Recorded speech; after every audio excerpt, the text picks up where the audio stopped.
Bienvenido a Conversaciones Rockeras. Aquí hablamos de rock de forma diferente.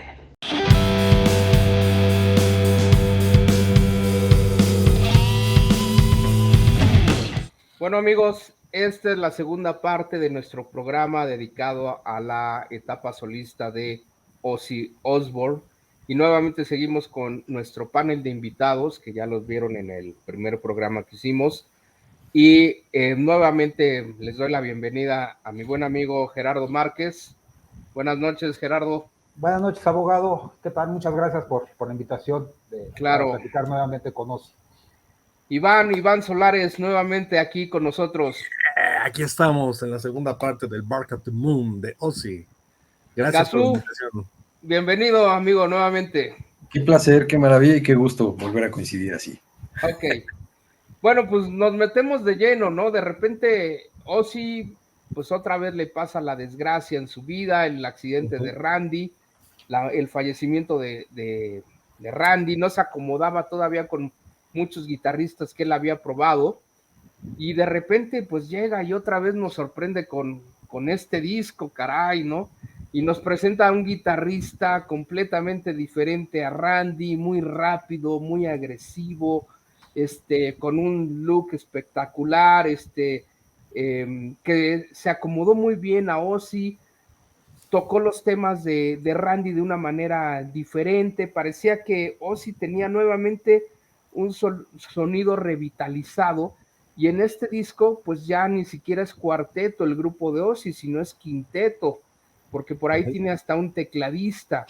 Y qué curioso, este disco de Bark at the Moon, Ládrale a la Luna en español, estamos hablando de 1983 y resulta que lo mezcla un tal Tony Bon Jovi, que va a ser pariente de John Bon Jovi, que estaba por debutar en las grandes ligas del rock con su disco debut. Qué curioso, ¿no? Cómo se van conectando las historias, las ideas en el rock, ¿no? Es increíble. Pero, Gazú, platícanos, llega Jake Lee, ¿cómo le hace Ozzy nuevamente para ir desarrollando esos talentos musicales? Luego yo suelo bromear y digo que Ozzy es como una especie de lo que eran los Pumas de la universidad, el equipo de fútbol, porque era especialista en desarrollar talentos jóvenes y explotarlos. Así era Ozzy, tal cual. Y en este disco, pues, así sucedió. Pues yo creo que más bien atrapaba buenos talentos que ya estaban desarrollados, ¿no? Se enriquecía de ellos, ¿no? Y Jake Lee, pues, obviamente un guitarrista fuera de serie, incluso la gente de repente lo rechazó estúpidamente, porque incluso se parecía un poco a Eddie Van Halen, o sea, físicamente, ¿no? Pero pues ahí es donde te das cuenta de que, volvemos al punto, esta onda de poner a la música como en competencia es bastante estúpida, porque se privan de cosas. Hay que apreciar, o sea, realmente el grave error en este disco, para mi gusto, es haber ido a mezclarlo con el señor Bon Jovi. O sea, la mezcla de este disco no es tan afortunada, el sonido no es tan bueno, no es tan poderoso. El camino que llevaban con Max Norman era increíble. Sí. La composición es maravillosa, la ejecución es increíble, pero el sonido se queda un poco corto con respecto al anterior. Y obviamente también es un poco lo que empieza a suceder en los 80s con el sonido.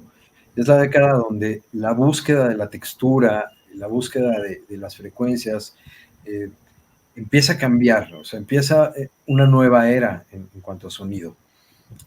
Se refina, pero pues también hay una parte que sufre esto porque es la transición, ¿no? Ya después hablaremos del sufrimiento que sigue, pero sí, o sea, tú te das cuenta de la ejecución maravillosa. Obviamente vuelve a intervenir con Paisley allá atrás,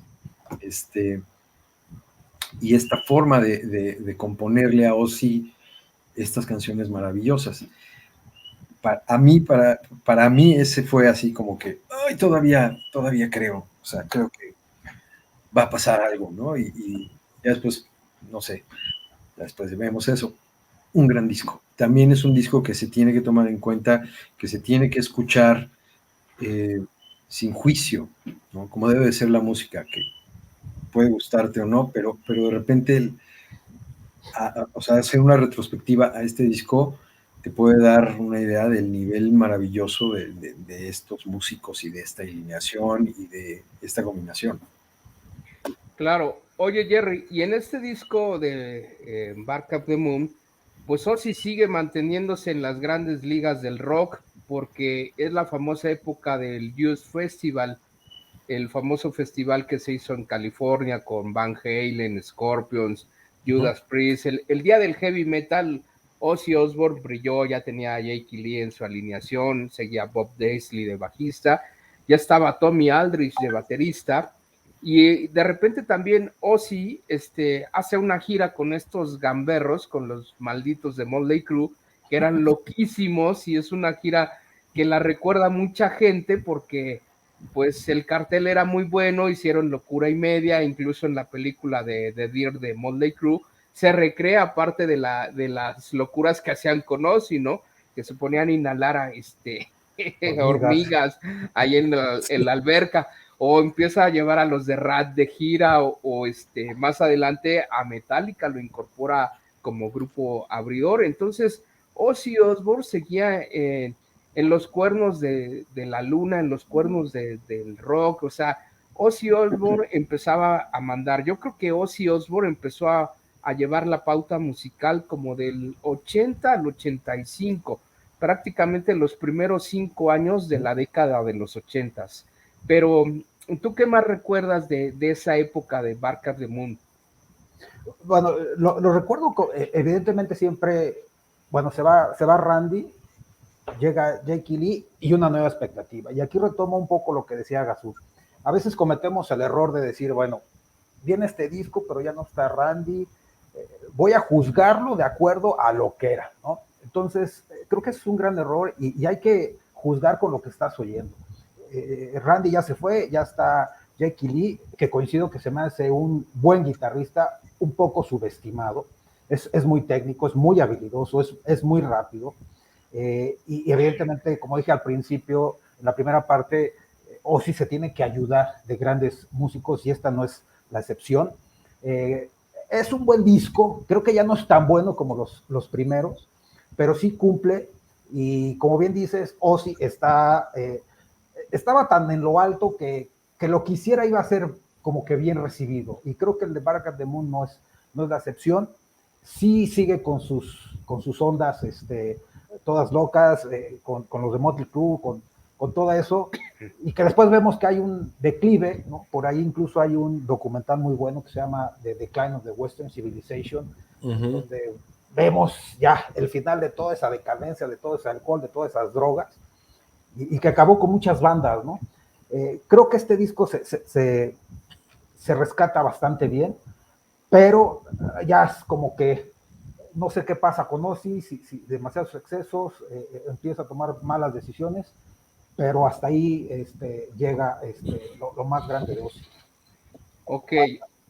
Oye, Iván, para esta época Ozzy ya tenía un vínculo de vida muy estrecho con Sharon Arden, que ahora es Sharon Osbourne, la Yoko Ono del heavy metal o del hard rock, como se le quiera decir. Y ella como que es parte fundamental del resurgimiento de Ozzy, de mantenerlo sobrio para que él siguiera en un buen nivel. Pero aquí en Bark of the Moon también venían muy buenas rolas como Rock and Roll Rebel, por citar alguna. Pero, ¿qué más te gustaba a ti de este sonido en este disco de Ozzy?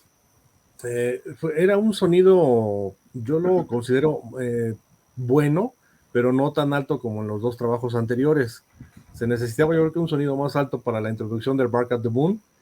Y de hecho, ahorita que dijiste de Sharon, le dedicaron una canción, una indirectota de la letra de Now You See, Now You Don't, que está dedicada a ella. Ya ellos sabrán por qué. Jake Lee pues trajo un sonido fresco también, unos buenos riffs, solos. Había estado en Rat un rato y venía también de haber estado con Rockwood.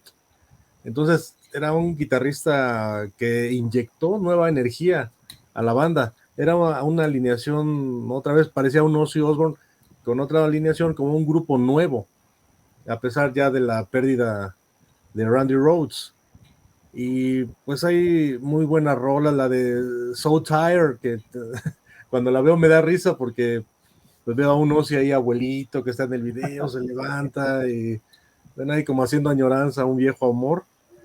Y en una parte también que dijiste de la película de Dirt, hay una anécdota cuando se fue de reventón con los de Motley Crue, que ya al final ellos querían beber más que él, inhalar y de todo, y al otro día creo que Ozzy Osbourne terminó orinándolos a todos, porque estaban todos en el suelo, todo Motley Crue, y él estaba de pie. Entonces ya jamás creo que volvieron a invitarle una chela a Ozzy Osbourne. Es una anécdota que leí en aquellas revistas que teníamos nosotros, de las antiguitas, que, bueno, ya no tiene la portada, que es la Circus. Creo que la recuerdan al de tener algunos ejemplares, seguro. Y creo que era de esas etapas donde estaba aquí Ozzy, y por aquí dice Ozzy, a rock legend grows up, y yo creo que era cuando Ozzy ya estaba, como dice Sharon, lo quería mantener sobrio, pero creo que ya estaba internado en la clínica Betty Ford, si no mal recuerdo. Sí, luego, bueno, ese pasaje que tú mencionas, aparte está descrito en el libro de Motley Crue, de Dirt, que en español le pusieron Los Trapos Sucios. Ahí refieren todo lo que pasó, o cuenta Nicky Six que salieron con Ozzy y la gira era extenuante y que fueron a tocar a Utah o Iowa, no me acuerdo qué ciudad. Y dice Nicky Six, pues yo no conocía la nieve, fue la primera vez que pude conocer la nieve, pero luego nos fuimos en camión del norte de los Estados Unidos a California, pero pues yo iba muy triste porque llegué a mi casa en Los Ángeles, me bajé del autobús, abro la casa y Lita ya se había ido, Lita Ford, me vació la casa. Lo que pasa es que Nicky Six era pareja de Lita Ford, y entonces pues se va Lita y pues ya se quedó Nicky Six prácticamente con el refrigerador y la televisión y ya sin nada, lo desplumaron, ¿no? Y dice Nicky, bueno, es que con Ozzy nos cansamos, nunca le pudimos ganar en sus locuras, estaba gruesísimo, era muy divertido salir de gira con él, pero dice Nicky Six, en realidad hacíamos muchas estupideces, pero era parte de la magia que había en esos 80s. Eso era el auténtico rock and roll para ellos, ¿no? Y bueno, pues ¿qué más podemos decir de Bark of the Moon? Yo creo que fue un gran disco para Ozzy, a lo mejor ya buscando un poco más el éxito comercial, más llegar a la radio, que como que esa era una tarea pendiente para él. ¿Tú qué opinas, Gazú? ¿Cómo lo visualizas? Justamente ahí en el management viene la decisión de que lo mezclara Tony Bon Jovi. Y fue el grave error. O sea, sí, de alguna manera fue el grave error porque lo que estaban logrando era para volverse dioses. Y la composición y todo se prestaba para seguir en ese camino. Obviamente, pues ya sabemos que detrás de la música hay muchas decisiones que se toman, convenios y demás, pero no deja de ser un gran disco, definitivamente. Creo que ya después, en el que sigue, es donde se descuida, o sea, no es que se descuide la calidad, sino que se busca este éxito comercial tratando de abarcar un público mayor.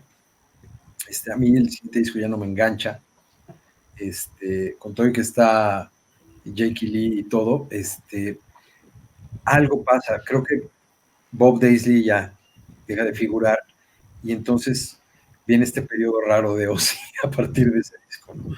Pero sí, al parecer era este intento de tratar de llegar a un público mayor, ¿no? Si no mal recuerdo, Bark of the Moon, me ayudan a ver si estoy en el error, ya todas las composiciones, todos los créditos son para Ozzy, ¿no? Si es así, pues ya nos dice por dónde va la cosa, ¿no? Ya fueron las últimas intervenciones de Bob Daisley, los últimos acuerdos. O sea, creo que no sé si $50,000 o $80,000 le pagaron para que compusiera.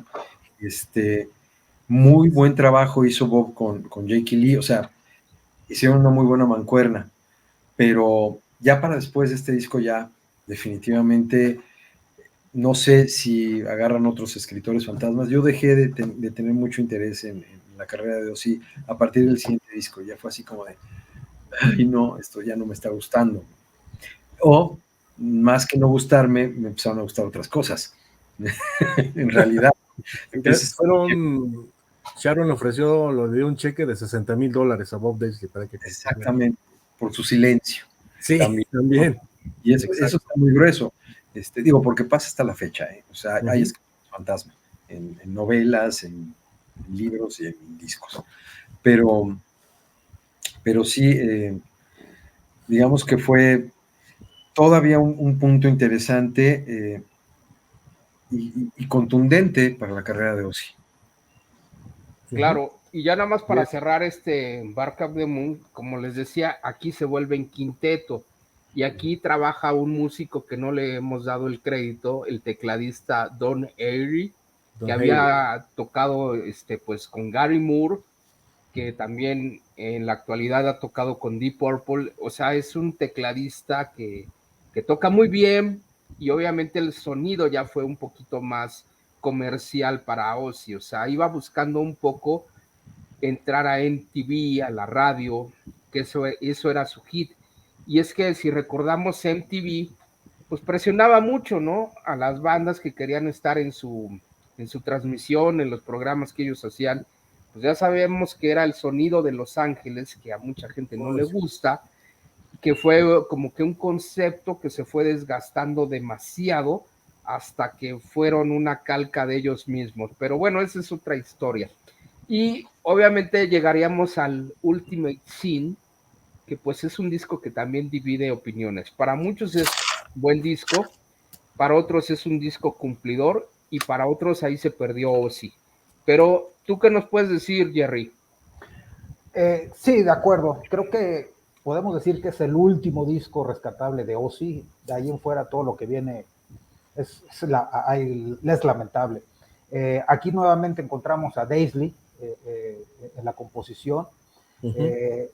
Sí fue criticado, sobre todo también por la imagen. Ya más, ya empiezan aquellas batallas de metal y hair metal y le da un toque. Me acuerdo que salía Ozzy con estas gabardinas con lentejuelas, entonces sí era medio extraño ver al Prince of Darkness, ¿no?, con lentejuelas. Entonces, yo lo considero ya un poco más descafeinado, ¿no?, más comercial, más buscando los éxitos, más vender. A mí lo personal no me gusta mucho, ¿no? Lo rescato como hasta ahí llegó Ozzy como solista, y pues hasta ahí, ¿no? Claro, Iván, pero en este disco, en el Ultimate Sin, si mal no recuerdo, está como bajista Phil Soussan. Así es Ozzy Osbourne, Jake Lee, Phil Soussan, también está Randy Castillo, gran baterista, sí, y Michael Moran en los keyboards. Así es. Ok. Y creo que hay un dato aquí, Armando, donde Jake Lee escribió, creo que toda la letra de Shot in the Dark, y Sharon nuevamente le prohibió o no le dio los créditos o los derechos de autor. Ah, claro, y ¿saben qué? Se me olvidaba un pasaje del Bark of the Moon, pero yo creo que vale la pena que se los comente aquí a los amigos de la audiencia. Resulta que en una época de la gira de Bark of the Moon, Tommy Aldridge se sale de la alineación de Ozzy y contratan a una leyenda de la batería como Carmine Appice. Y resulta que él sale de gira con Ozzy. Pues Carmine ha tocado con Rod Stewart, con Vanilla Fudge, con un montón de bandas. Bueno, también su banda está Blue Murder, que era un grupazo, ¿no? Sí. Entonces, pues ya sale Appice con ellos, y Appice lleva su propia memorabilia, mercadotecnia, merchandising, y llevaba sus playeras, ¿no? Y él tenía sus playeras con la foto de él, y pues anunciando que pues, es baterista, y pues haciéndose publicidad. Resulta que da las playeras él al management de Ozzy para que las vendan en los conciertos, y resulta que cuando él empieza a pedir sus ganancias y dice, bueno, quisiera saber cuántas playeras mías se vendieron esta noche, le entregan una playera. Hagan ustedes de cuenta que esta playera de Randy Rhoads, le recortan la cara, ¿no? Y entonces se enoja Carmine Appice y dice, ¿cómo es posible que me recortaron la cara? ¿De quién fue la idea? Bueno, pues fue de Sharon Osbourne, y es que le dijo, es que aquí la estrella es Ozzy, no eres tú eres un simple baterista, un músico asalariado. Así se manejaba Sharon con los músicos, o sea, no los veía como parte de la banda, sino como músicos que desarrollaban un trabajo, los famosos hueseros, que es un tema que nos explicará Gazú, ¿no? Y eso es algo de lo que se quejó mucho Bob Daisley cuando demandó a Ozzy, que pues ellos se veían más como banda y no como que Ozzy fuera el cantante, aunque el argumento de Ozzy fue, no, ¿saben qué? Ustedes no son mi banda, la estrella soy yo, y pues nunca fue un proyecto de un grupo. Así se manejó Ozzy, y así les dio la vuelta en el juicio, pero esa es otra historia, ¿no? No sé si ya se la sabían. Sí, No, correcto. Ay, solo quiero, bueno, creo que me equivoqué. Fue Phil Soussan el que coescribió Shot in the Dark, no Jake Ok. Lee. Bueno, pero si escuchamos esa canción, pues ya es el típico sonido de MTV.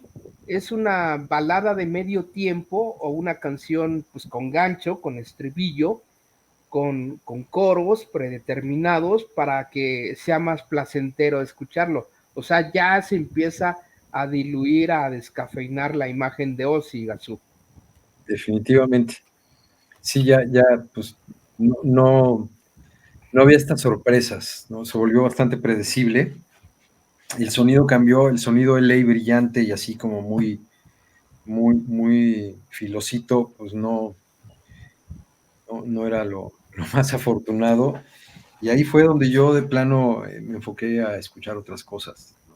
Ya no me enganché tanto, ya no había de Claro. dónde, ¿no? Para mí. Ok, y Jerry, por ejemplo, venía un tema en Ultimate Sin, Killer of Giants, que se me hacía como la continuación un poquito de Diary of a Madman, porque también es una entrada así media lenta y luego va subiendo la canción, como que todavía fue un pedacito de lo que dejó Diary of a Madman.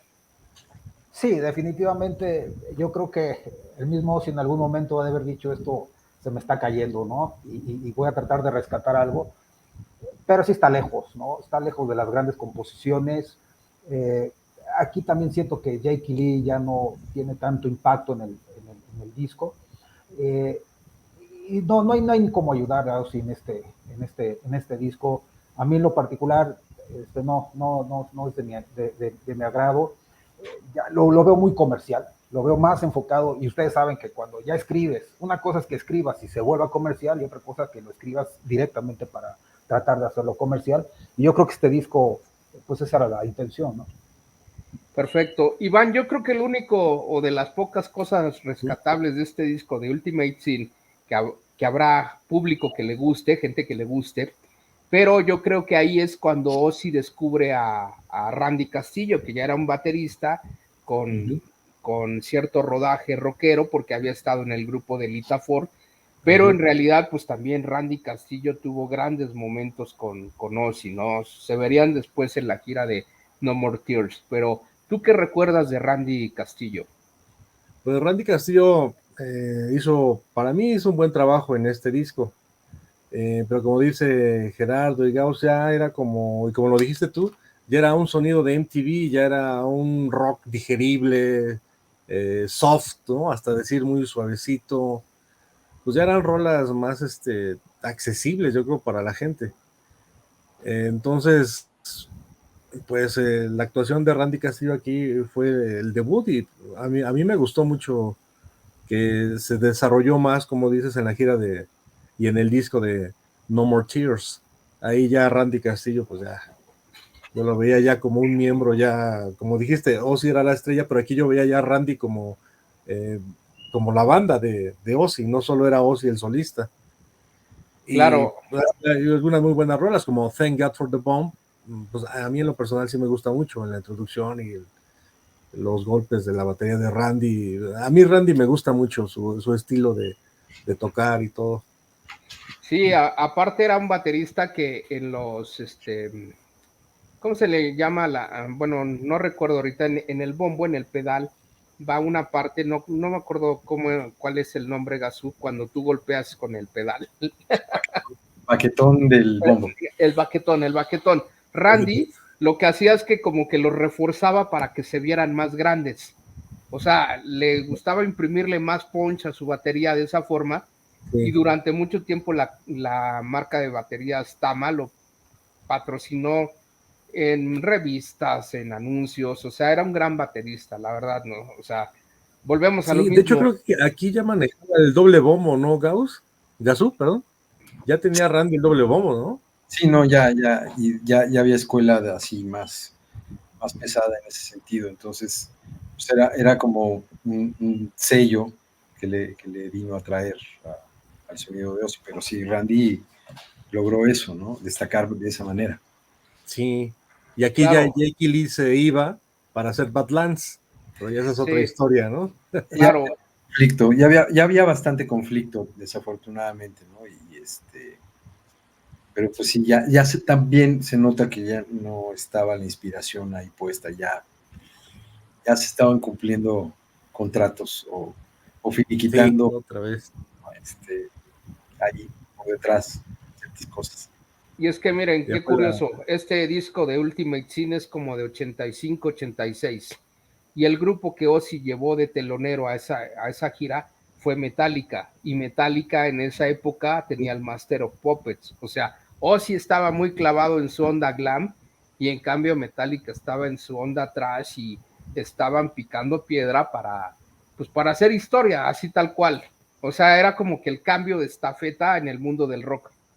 Pues gran parte del éxito de Ozzy o de volverse a posicionar como gran estrella del rock, yo creo que fue un poco de la mano de los guitarristas que tuvo y también de los demás músicos que se rodeó. Él siempre armaba muy buenas bandas. Jerry. Sí, Ozzy, a pesar de que sus últimas producciones dejan mucho que desear, va a estar recordado como uno de los grandes del metal. Lo que hizo con Black Sabbath es imborrable.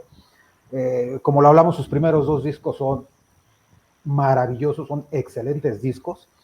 Y ahí va a quedar de la mano de Randy Rhoads, de la mano de Jake Lee.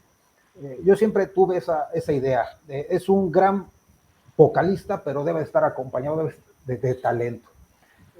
Si no es así, pues difícilmente, ya con Zakk Wylde, pues ya vemos que las cosas ya no han salido tan bien. Pero ahí va a estar Ozzy, nos regaló unos grandes discos de sus inicios, y pues hay que agradecerle, ¿no? Que tuvo la visión de traernos y proyectar a Randy Rhoads, que a mí en lo particular, bueno, soy un gran admirador de Randy. Lamento mucho que nos haya dejado tan pronto. Ok, Gazú, ¿y qué decir de Randy? Su carrera fue efímera, fue corta, pero muy productiva. Su legado increíble y maravilloso. Y por ejemplo, o sea, ahorita que mencionaste a Zakk Wylde, por ejemplo, él fue un gran fan de Randy. Y hay cosas que hizo con Ozzy que a mí me gustan mucho. El No More Tears, esa rola en particular, siento que le vino a dar la rabia que había perdido. O sea, le puso los huevos que se le rompieron en la otra canasta. Sí. O sea, como que Sharon se fue a hacer una cirugía, entonces dijo este güey, ahora sí, ahí va, ¿no? Ahorita es cuando. Sí. O sea, hay cosas que me gustaron y de repente, o sea, honestamente, ya no compré más discos de Ozzy. O sea, hasta ahí me quedé en el Ultimate Sin, tengo mis acetatos, soy muy feliz. Ya después lo que escucha uno de los cuates o en Spotify y estas cosas, ¿no? Pero sí, el legado de Randy es una cosa brutal. Hay un documental que viene en camino, que, bueno, o no sé si ya salió, que se llama Memorias de un... ¿Cómo se llama? Pero es un documental de Randy y que creo que hay que buscar ya, si tienen estos VPNs, creo que ya lo pueden encontrar en Prime, en Estados Unidos, y yo muero de ganas de verlo, porque la familia, gente que lo conoció, es más en lo previo a Ozzy, ¿no? Es como esa parte que no se conoce de Randy, perdón. Uh-huh. Y va a ser muy interesante porque sí, esta cuestión de que eran como rivales, Van Halen y Quiet Riot, y todo ese previo a lo que fue la carrera con Ozzy, me parece que es como muy interesante, ¿no? Sobre todo, pues era una época muy diferente, ahora ya todo es instantáneo, todo está a la mano, todo está calificado, todo está, el algoritmo te va a sugerir cosas, y en aquel entonces las cosas se iban formando paso a paso, concierto a concierto, público pequeño que iba creciendo, y debe ser muy interesante poder enriquecernos de las cosas de Randy con este documental y con las cosas que se pueden compartir a raíz de este programa, que me da muchísimo gusto nos hayas invitado, porque el panel está poca madre. Gracias. Bueno, antes de que nos vayamos, le quiero recomendar a la audiencia este libro que se llama Síntoma del Universo, así como la canción de Black Sabbath, y lo escribe un biógrafo que se llama Mick Wall, que a ciertas fechas ha cobrado notoriedad porque fue quien acabó la biografía de Ronnie James Dio. Bueno, en este de Mick Wall, que le estoy poniendo aquí en pantalla, hay entrevistas aleatorias a lo que fue la historia de Black Sabbath, y obviamente hay citas del libro de Ozzy o también de Randy Rhoads. Por ejemplo, hay una entrevista con Tommy Lee de Motley Crue, el baterista, y dice Tommy que él conoció a Randy cuando empezaba a tocar en fiestas en la playa, en garage, que ahí le tocó ver una noche a Van Halen y de telonero estaba Quiet Riot. Y dice que le voló la cabeza ver tanto a Eddie Van Halen como a Randy Rhoads, y que Randy Rhoads era un tipo bajito que le gustaba usar bota alta por fines de los 70s, inicios de los 80s, pero que lo pequeño que era Randy, físicamente hablando, se convertía en un monstruo arriba del escenario porque era dueño de una gran técnica, no tenía presión del público, gozaba estar en un escenario, y Tommy Lee dice que pues le ayudó bastante a Ozzy porque hicieron una gran dupla ellos dos, una gran sociedad, y les permitió pues hacer esos grandes discos. Iván, ¿algo que nos quieras decir antes de que cerremos? Sí, ya antes de que, bueno, ya que habíamos hablado de Randy Rhoads, quería mostrarles este disco, tal vez lo han escuchado, Quiet Riot, Sí, y los años de Randy Rhoads. claro. Wow. Y aquí donde era un tipo menudito, pues estaba Kevin Durant, Randy Rhoads y Drew Forsey, y el otro era Kelly Granny. Es un buen disco, es una recopilación de los dos primeros discos que se editaron solo en Japón, el Quiet Riot 1 y el Quiet Riot 2. Pero es muy bueno, hay composiciones de Randy ahí en Quiet Riot que están increíbles. Ok. Gazú, pues vamos cerrando. Algo que quieras decirle a la audiencia. Yo te agradezco que hayas aceptado la invitación. Siempre tener un músico dentro del panel nos abre mucho el panorama para explicarle al público cosas que no se sabían. No, pues yo, mi agradecimiento absoluto por esta invitación, la pasé de poca madre, que se hagan más cosas así con este panel, está bien chido, gracias. Al público, ¿qué les digo? Pues a los chavos, a los no tan chavos, no es carrera de caballos, no son competencias, de gallos. ¿Te gusta? Qué chido. ¿No te gusta? No lo oigas, punto, ¿no? Y así seremos capaces de descubrir cosas bien padres y de disfrutarlo, y no hay que ser fan de closet de nada, compartan lo que les gusta, y gracias por esta invitación para hablar pues sí, de los mejores, de unos discos increíbles y que tienen que escuchar si no los han escuchado, con paciencia, a la vieja escuela, desconecten su pinche celular y clávense a escuchar el disco. Háganlo así, cada que puedan, un disco completo, van a ver qué padre. Gracias. Perfecto. Jerry, ¿algo que quieras agregar? Pues agradecerte, como siempre, un placer platicar con Gazú, con Iván, contigo, de lo que más nos apasiona, el rock y el heavy metal. Gracias. Perfecto. Iván, pues fue tu reaparición y nuevamente fue un placer tenerte aquí. Igualmente, para mí, muchas gracias por la invitación. El panel estuvo de poca madre, estuvo hell yeah. Esperemos que nos volvamos a juntar para hablar de nuestra pasión, que es el rock and roll. Y pues aquí estamos. Si queremos hacer un programa de Randy Rhoads o de lo demás de Ozzy Osbourne, adelante, de lo que sea, pues aquí estamos, unidos por el rock. Claro que sí. Bueno, y ya nada más para cerrar, que bueno, este disco no lo incluimos, ya fue de lo que siguió después de Ozzy, ya no fue tan bueno, aunque a muchos les gusta esto. Yo nada más le quiero dar un agradecimiento a mi amigo Gabriel Covelli, que me prestó todos estos discos que vieron en pantalla, son de su colección y me los facilitó, pues para tenerlos de aquí de material de apoyo. Y pues un abrazo para Gabriel, un gran saludo, un gran rockero, Gran bataco. Así es, y súper bataco, y fan de Ozzy, de Kiss, de Maiden, de todos esos grandes grupos. Entonces, pues mi admiración, cariño para Gabriel, como siempre, que lo conocemos, gran tipo. Y a todos ustedes que nos vieron, amigos, muchas gracias por seguirnos.